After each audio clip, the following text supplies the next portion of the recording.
honey. Go. All right. There's a Christian response to apathy that I really want you to read when you get home, because it's talking about how we need to take action. We need to take action for what we believe in. We need to step out in real faith in our Christian life. At work, if someone says to me, and believe it or not, people have, well, what is your position on abortion, Ellen? And I said, well, it's interesting that you would ask me. I do believe in the sanctity of all life, from conception to a natural death. I believe that everyone is valuable. Everyone has a purpose. Everyone. I have no problem saying it. None. I'm not embarrassed by it.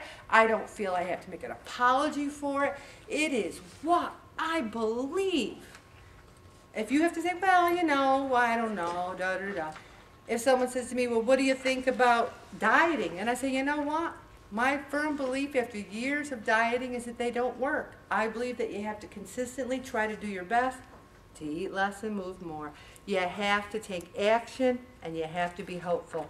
Now, here's an interesting article. Now, the reason I brought it up is because there was a study, Apathy, Why Should You Care, done by 2 UNMC physicians, and their names are right here, linking apathy, diabetes, obesity, Alzheimer's disease, and there's a study with the drug Ritalin. And I asked Chris, because Chris works, and I think you work at the same place, right, and at a diabetes awareness and education. And it's not something that I'm not saying this is the best study ever, or it's got a lot of credence, but I think it's interesting to see about dopamine levels. You might say, but Ellen, you don't understand. I am clinically depressed. I'm apathetic about weight loss because I have clinical depression. And I'm saying then you need to go and see a doctor if you haven't, go to counseling if you haven't. And this said there's been some studies on using the drug Ritalin for obese patients to try and raise the dopamine level. And then it goes in saying people with diabetes are 3 times more likely to develop Alzheimer's disease than non-diabetic individuals. Now, Chris, have you heard that? Is that something you've heard? Yeah, she's heard it. Yeah, diabetes is linked to a lot of other illnesses, and people with diabetes and high triglyceride levels get a 2 times greater risk of getting pancreatitis. So there's a lot of things that it's hooked to. A lot of the drugs that we have out there that are used for other things, you sometimes can make a link, and they go on to research that and see if there's a component that you can use in that drug, and then go on to treat that, an anti-kick-in if there's anything. But we are not currently using Ritalin. No, and I'm not saying that you could even go to your doctor and get it. I don't even know. I just thought it was interesting. It's great, and there's a lot that we don't have a cure for diabetes, so there's a lot that we really don't know. No. There's a lot that has to do with eating, and there's a lot of reasons why people will say that, a couple hours after I eat something, I'm really hungry. That has to do with incretin hormone, and we're learning more and more about incretin hormone. So there's a lot that's up there, and apathy is certainly a part of what I do on a day-to-day basis. Yes, it is, because if you're apathetic about your health, diabetes, you got to manage that. You can't manage a lot of things, and a chronic illness, any type of chronic illness, you have to manage. Right. And there's a lot of, I always juggle and say there's a lot of balls that you have to keep up in the air, just like with, what we do here with our diet. That's just one piece for a diabetic. Right. It's a big piece, but it's one piece.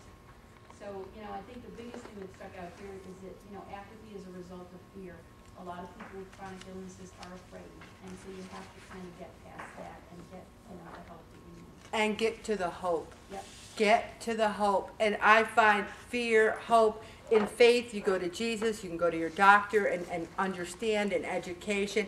And then the scientists have found a link between dopamine and obesity, that whole pleasure center in our mind. We're addicted to food like drug addicts are addicted to crack cocaine.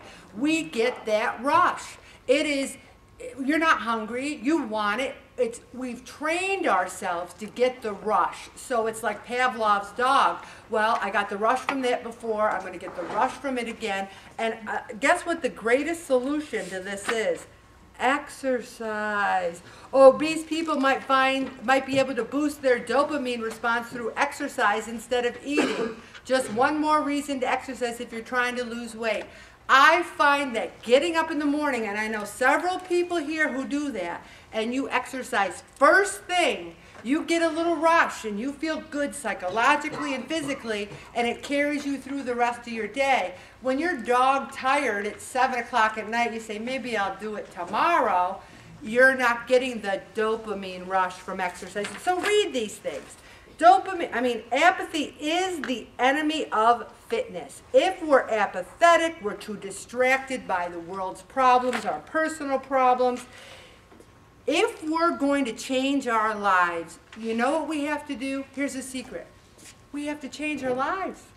We have to do it. We have to say, I'm mad as heck, and I'm not going to take it anymore. Action isn't an hour a week on Thursday night. Action is a continuation, week, month, year. We've been doing this 3 years and almost 4 months, and I don't see an end in sight, because we're always going to be fighting those battles of Bedford Falls, and every week we need our little dopamine rush. All right, now apathy. I'm going to go forward and try to fight that. Thank you, Bob. One of the things I wanted to do is